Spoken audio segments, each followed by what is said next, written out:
অৰুণাচলৰ ভূমিত অসম ধ্বংসৰ গোপন অভিসন্ধি দিবাং নদীত সংগোপনে স্থাপন বৃহৎ জলবোমা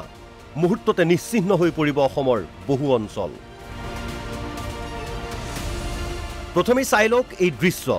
দেখাত সাধাৰণ সুৰংগ যেন লাগিলেও ইয়াক এটা পাৰমাণৱিক বোমাৰ সৈতেহে তুলনা কৰাটো উচিত হ'ব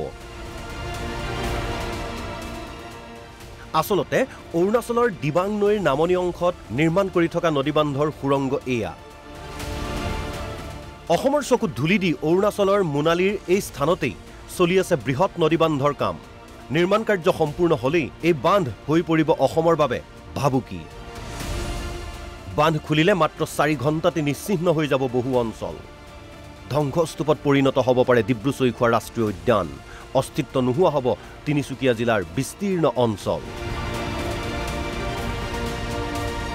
ভেলি যেটো বান এটো এটা বহুত ভয়ানক বান আৰু বিশেষভাৱে অসমৰ কাৰণে এটো এটা অতি বিপজ্জনক এটা কাম কেই মিনিট মানৰ ভিতৰতে তাৰ পানী আহি ডিব্ৰুচৈখোৱা পাই যাব আৰু তাত যেতিয়া 300 মিটাৰ ওখ উচ্চতা বানটো যেতিয়া সদায় খুলিব সদায় বন্ধ কৰিব তাৰ পানীয়ে প্ৰত্যেক দিনাখনে জুৰুলা কৰি থাকিব প্ৰত্যেক দিনাখনে বাৰিষা টাইমত যেতিয়া অভাৰফ্লাড হৈ যাব চাইনা ফালৰ পৰা আহিব তেতিয়া কন্ট্ৰোল কৰিব নোৱাৰিব তেওঁলোকে আৰু কেইবাদিনৰ কাৰণে হয়তো খুলি দিব একেবাৰে কন্ট্ৰোল কৰিব নোৱাৰিব ইতিমধ্যে ক্ষিপ্ৰগতিত চলিছে প্ৰকল্পটোৰ নিৰ্মাণ কাৰ্য তিনিচুকীয়াৰ অসম অৰুণাচল সীমান্তৰ পৰা প্ৰায় 40 কিলোমিটাৰ নিলগত নিৰ্মাণ কৰা এই জলবোমাক লৈ এতিয়া শংকিত হৈ পৰিছে সীমান্তৱৰ্তী অসমীয়া বানটো হিটু পাৰে এটা বৃহৎ জলভাণ্ডাৰ তাতে কৰা হ'ব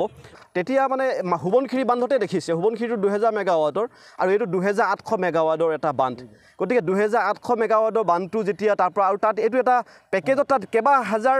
বান্ধ তাত ইটাল তাৰ অলপ ওপৰত ইটালিন বান্ধ আছে কেবাটাও বান্ধ তাত তেওঁলোকে তৈয়াৰ কৰিছে আৰু কেবাটাও বান্ধ কেবা হাজাৰ মানে মেগাৱাটৰ হ'ব তো কেৱল লোৱাৰ দিবাং ভেলি বান্ধটোৱে 2800 মেগাৱাটৰ এটা বান্ধ ভয় লগা কথাটো হৈছে যে 2800 মেগাৱাট শক্তি সম্পন্ন এই বান্ধটোৰ উপৰিও অৰুণাচলত নিৰ্মীয়মান অৱস্থাতে আছে আন কেইবাটাও জলবিদ্যুৎ প্ৰকল্প ৰাজ্যখনৰ লোহিত দিবাং চিয়াং সুবনখিৰিত 150ৰো অধিক প্ৰকল্পৰ কাম হাতত লৈছে কেন্দ্ৰীয় তথা অৰুণাচল চৰকাৰে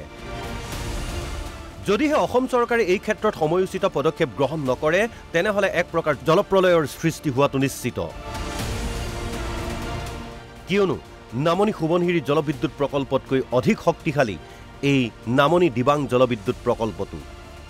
সুবনখিৰি জলবিদ্যুৎ প্ৰকল্পৰ বাবে মাৰ বান্ধি থিয় দিছিল জনতাই কিন্তু ৰহস্যজনক কাৰণত নামনি দিবাং প্ৰকল্পৰ ক্ষেত্ৰত নিশ্চুপ হৈ আছে দল সংগঠন প্ৰশ্ন উঠিছে